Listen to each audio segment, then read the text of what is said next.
Gallop Racer, a horse racing game. I mean, it's such an obscure concept for a game, you know, to race horses. I mean, we've raced everything but horses in video games. We've raced giant chickens, planes, various kinds of monsters. We've had games where people race on skateboards, just have foot races. But the thing that people actually race in real life the most, horses, you know, how many games actually race horses?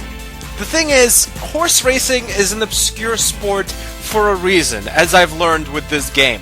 See, a horse racing game could be just fantastic if it's racing like through actual environments, like say through a forest where you're galloping and you have to make tight turns and you have to jump over rocks and turtles and bushes, and you're actually racing against competition. I mean, like an actual race would be cool. This is more like betting racing, sports kinds of racing, just traditional horse racing, and that's not really that fun to play. I mean, it's something people bet on, but it's not a sport that people are like, yeah, this horse is amazing. I mean, some people do, obviously, but that's a very small, obscure part of the population. There's just not a lot about it. I mean, they're just racing in a circle. I'm not making any sharp turns. I'm just going basically forward and slightly to the left a little bit.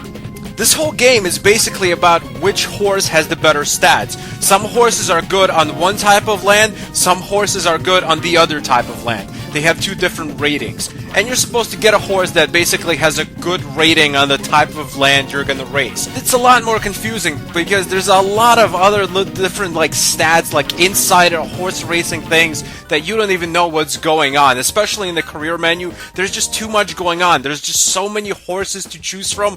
You can customize your jockey's like clothing, which is a bit weird, and there's like so much customization just to change your jockey's sweater. Like really, I spent like 3 minutes changing the integral parts of my jockey sweater. Like, how's this even important? You can like create your own horses, and you can't just race the same horse in every single level. There's a whole bunch of different types of races, and there's prerequisites for different races. Like, there's a prerequisite for how old the horse has to be before you race it. There's a prerequisite for how heavy the horse can be before you race it.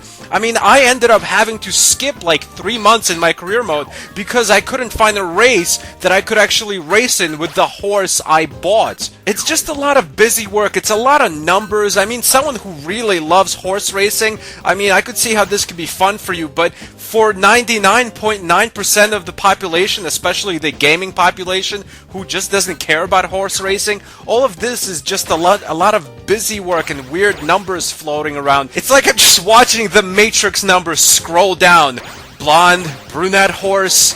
It's not that big of a deal. I mean, I kind of sort of got the hang of most of the important stuff in the career mode, most of the ratings of the horses, and most of the things I have to do to progress. As long as your horse's ratings are high enough, something like over 85-ish, you're golden. But even then, once you get into the gameplay, it gets pretty tough. I mean, like I said, it's not a traditional race, it's a horse race. You're not really maneuvering. I mean, you're maneuvering the horse a little bit to the left or right, but there's really no danger of crashing, and it's so easy to maneuver because you're basically, as I've said, just going forward and a little bit to the left. The strategy in this game is just paying attention to your horse's stamina and making sure your horse doesn't get tired. I mean, I could be ahead in the race for like 80% of the race, but then the horse just runs out of stamina and everyone just passes me by. This whole game is just about stamina management. You're just watching numbers. There doesn't even need to be graphics in the game, really. This is a game for just pure horse racing fans. That small portion of the population that enjoys this kind of professional horse track racing. A horse racing game, as I've said, could be just amazing if you're galloping through a forest and jumping over things. Like, imagine it's a regular, like, off-road car racing game, but with horses. That would be cool. And it's nothing like that in this game. It's very restrictive. It is just pure traditional horse racing that people bet on. And that's just not fun to actually play. The graphics look great. The music is also fantastic. I mean, both the music and the graphics are worthy of a really fantastic racing game. But unfortunately, this is not a fantastic racing game. This is a game for a very niche market of people. For everyone else, it's just not fun. It gets an official stanburdman rating of a 5.5 out of 10. Thanks for watching. Goodbye, my friends.